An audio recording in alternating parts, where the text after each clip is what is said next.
Operation सिंदूर और माहेश नवमी उपलक्षे नुआसाही स्थित माहेश्वरी भवन में जिला माहेश्वरी समाज, जिला माहेश्वरी महिला संगठन और माहेश्वरी युव संगठन पक्षर एक रक्तदान शिविर संवाद आम ओडिशा सहयोग रे अनुष्ठित हो जाइछे। शिविर को पूर्वांचल उप आरक्षी महानिरीक्षक डॉक्टर सत्यजित नायक मुख्य अतिथि भाव जोगदे शिविर को उद्घाटन करथिले।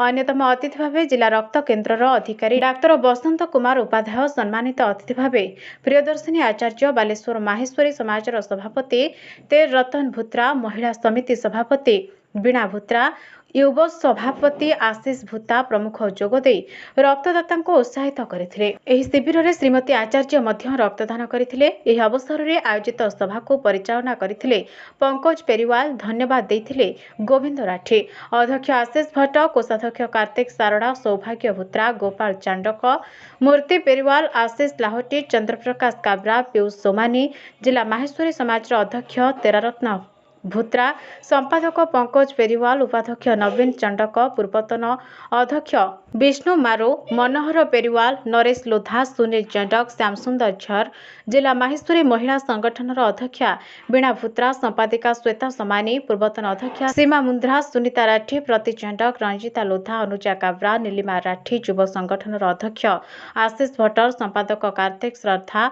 मुरली पेरीवाल, सौरभ राठी, पूर्वतन अध्यक्ष कमल राठी, पूर्वतन संपादक गोविंद राठी, चंद्रप्रकाश काब्रा, आशीष लाहोती, किसान मुद्रा, पीयूष समानी, सौभाग्य भूत्रा, लक्ष्मीधर बारिक शिविर को परिचालना करथिबा बेले संगठनर समस्त कर्मकर्ता सहयोग करथिले। शिविररु 59 यूनिट रक्त संग्रहित होइथिला।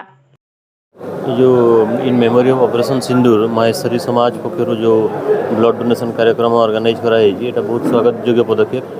रक्त ही जीवन, तेणु ब्लड डोनेशन करी आमे जो बहुत सारा जीवन आमे बंचाई परिबा या माध्यम रे, तेणु बहुत स्वागत योग्य पदक्षेप। आगामी दिन मानकरे बहुत लाइफ आमर सेव हो पार यही भाया पदक्षेप से जो ग्रहण कर महेश्वरी समाज समस्त कर्मकर्ता मानू एवं जो ब्लड डोनर अच्छा से मु हार्दिक अभिनंदन ज्ञापन करुँच।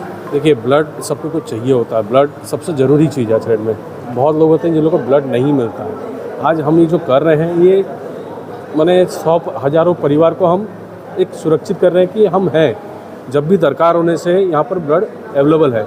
और यहाँ नंबर सबका नोट किया जाता है। कभी भी किसी को ब्लड बैंक से अगर आता है फ़ोन की ये ब्लड दरकार है तो हमारा जो संगठन है, माहेश्वरी संगठन है, वो उधर तुरंत जाके रेस्पॉन्स करता है कि ब्लड प्रोवाइड कर देता है हम लोग। ये ऑपरेशन सिंदूर के मेमोरी में ये ब्लड डोनेशन कैंप इस बार हम लोग कर रहे हैं।